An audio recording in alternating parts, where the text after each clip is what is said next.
Well, Eric Devendorf is here. Thanks for joining the show, man. Oh, don't worry about it. I appreciate you having me. So you guys got the 2020 TBT coming up, but this year it's totally different because of the coronavirus. How are you guys How are you preparing? What's the difference between this year and like a mini camp that you had with the team last year? Well, yeah, it's definitely different. Guys are mostly just working out by themselves and trying to stay in shape, by themselves. It's right now we're not going to do a mini camp just because guys are, coming from out of state and stuff like that. So we're just trying to be as cautious as we can. We have to take a few tests before we go. So I thought it was just the best thing for everyone to stay where they're at. Stay low key, make sure they're working out, staying in shape, and when we get there to Columbus, then we still get 4 or 5 days to go through everything and then get up and down a little bit. So we'll be fine. Yeah, it's going to be an interesting tournament this year. We already saw the West Virginia alumni team drop out because of one test, multiple tests. I've seen reports. Yeah. So when are you guys going to Columbus? So we're headed there. We're scheduled to go July 2nd. So everyone gets there July 2nd. We'll take another test. Then we quarantine for the day until the test results come back. Then hopefully all the tests come back good, come back negative, and then we can get to focusing on playing and competing. Yeah, you guys got some good. Tyler Lydon joins Boeheims Army this year. Malachi Richardson. What are some of the keys that you guys are going to have to do this year to? You guys are due. You went to the Final Four in 2017. You're one of the most experienced teams. What's some of the keys to winning the whole damn thing? Well, I think just gelling together. Chemistry is huge. I'm obviously, you look at all these teams and the individual talent is, super high on all teams. And, with our team, it's the same thing. Every guy is really good individually, but we have to figure out how to gel together.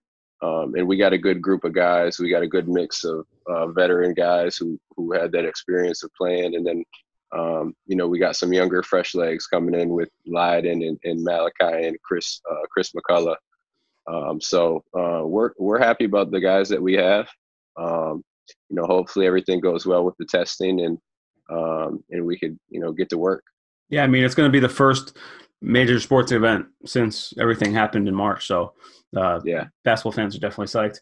How did the construction of the team? How does that take me behind the scenes? How does that go about? How do you guys go about building the team? And when do you start preparing for the new TBT each summer?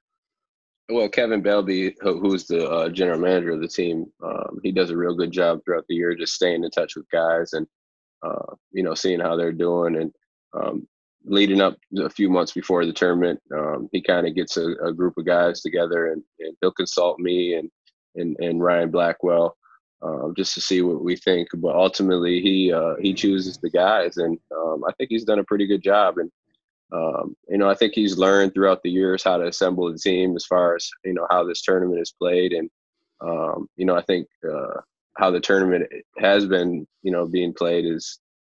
It's small ball. It's more up and down. It's 1 through 5 can shoot the ball. So we try to construct our team like that this year, to where we can have a lot of guys, pick and pop.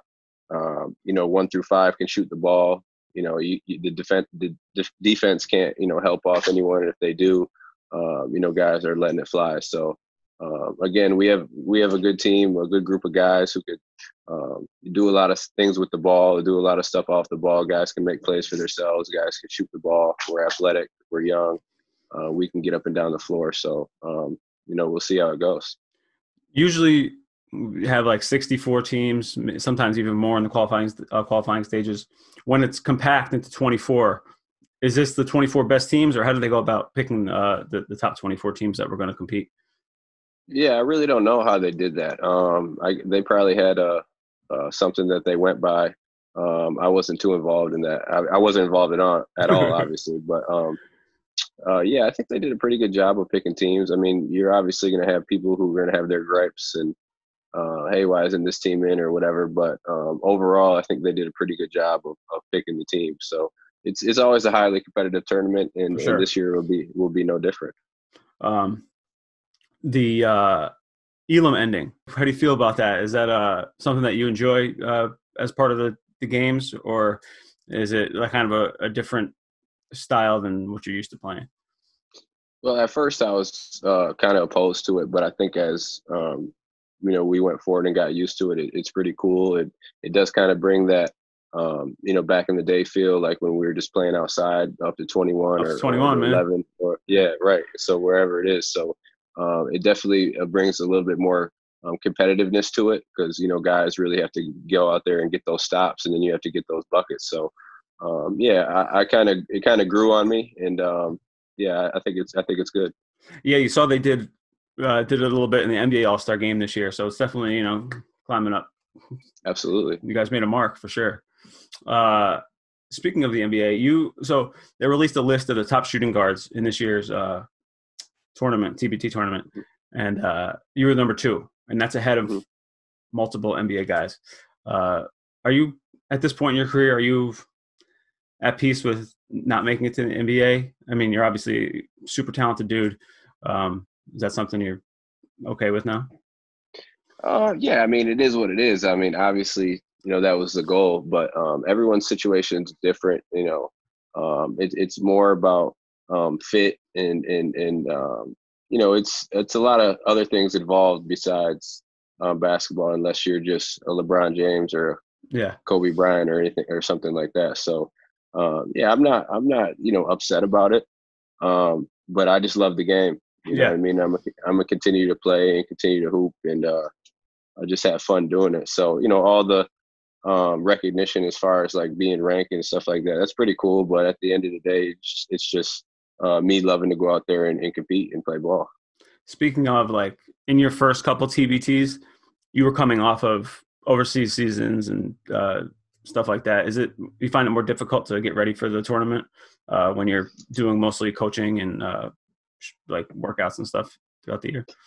Well, for me, I'm always in the gym. You know what I mean? So it's not really hard for me, and I work out every day as far as just keeping myself in shape. So if I have to ramp it up and really get that work in the gym by myself, then it's not a problem.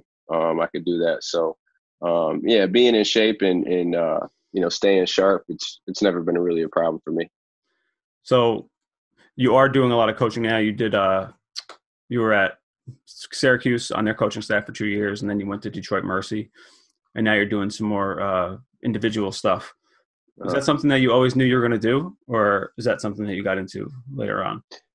No, not really. It just kind of came about, really. I always wanted to stick with basketball. Mm-hmm. Obviously when you're young, you feel like you're going to play forever.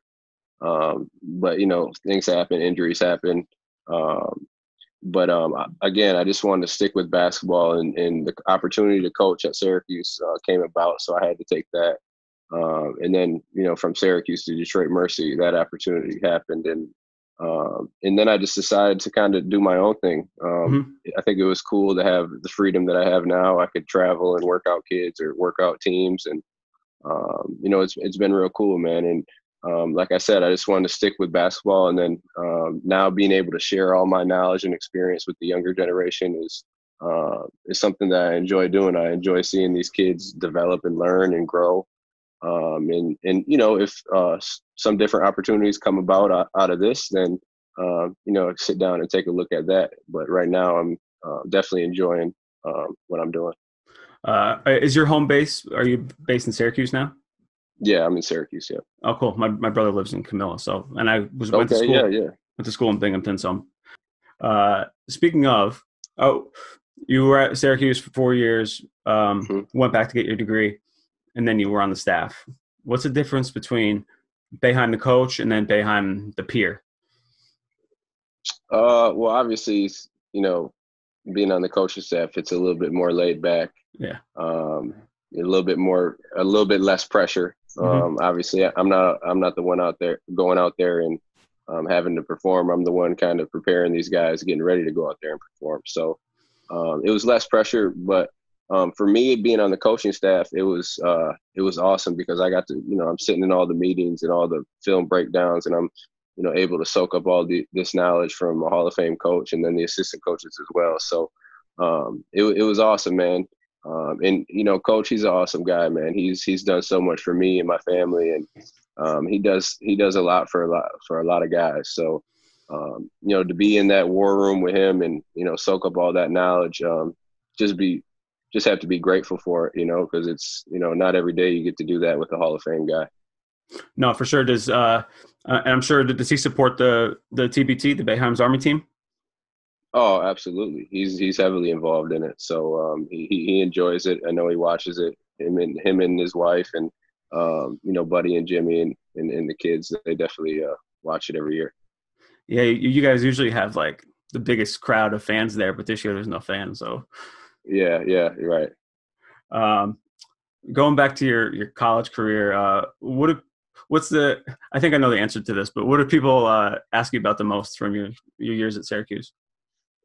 Well, obviously the 6 Six overtime game. Okay, that's what I was thinking. Yeah, that'd probably be the most I get. But a lot just how it wasn't playing in the Big East. Playing in Madison Square Garden. Playing against all these former pro guys, and obviously I was playing with a lot of pro guys with Johnny Flynn, Dante Green, and Andy Routens, guys like that. So, but yeah, man, definitely the 6OT is a question I get a lot. Just were you tired? Were you thinking about was it going to go into 6 overtimes? And at the time in the moment in the game, you weren't thinking about any of that. You were just trying to get that win. But after the game, it went right to an instant classic. So I think that's when it really kind of sunk in, and we were like, man, this was a pretty special game to be a part of. So it was definitely cool, man. Yeah, and you gave Syracuse basketball one of the best pictures of you standing on the no question. scores tables. That's a great picture. Absolutely. And then the next game, I think, went into overtime too, and you hit like a 50-foot half-court shot. Yeah, it was against West Virginia. We went into overtime, and we won that game as well. Yeah, that was a great run. It's like the 6OT game for Syracuse people is like the JFK assassination. You know where you were when it happened. Yeah, right. Yeah, absolutely. So I'm not going to keep you here too much longer, but if there's is there anything you learned later on as a coach or in pros that you thought could have helped you, or something you wish you could have applied to your game back when you were at Syracuse? I think for me, I get this question asked a lot.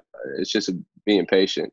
I think, when we're young, we always think it's going to last forever. You know what I mean? And with whatever we're doing, and I learned as I got older to be more patient and really just enjoy the moment, and don't rush through it. You know what I mean? Because you can't get that moment back. So really being able to be patient, let things kind of come together, and then enjoy the process of it, and enjoy working towards, whatever goal you're trying to get to, and enjoy each moment, each step of the way, and, be patient and be willing to accept what comes with it. So those were, a few of the things that I really, would have told my younger self. Last question. What brought you to Syracuse in the first place? So for me, I was committed to Michigan State at first. Oh, really? And, yes. And I went to a Michigan State Syracuse game, 2003. This is the championship year. And they were playing at Michigan State. I was committed to Michigan State at the time. And I remember watching Mello and GMAC and Hack and all those guys.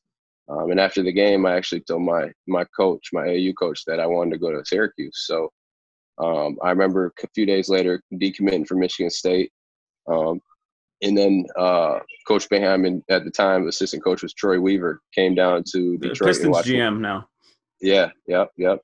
Came down to Detroit and watched our practice, and they offered me a scholarship right on the spot. So that was it. That was kind of how it happened, man. It was just Coach offered me the scholarship after practice, and me saying yeah. So it was really, me reaching out to them, because at the time I was committed. Nobody was really recruiting me. So after me seeing the style of play and, how they got up and down the court, fast pace, a lot of freedom, it fit me. It fit my game. So, that's how it happened.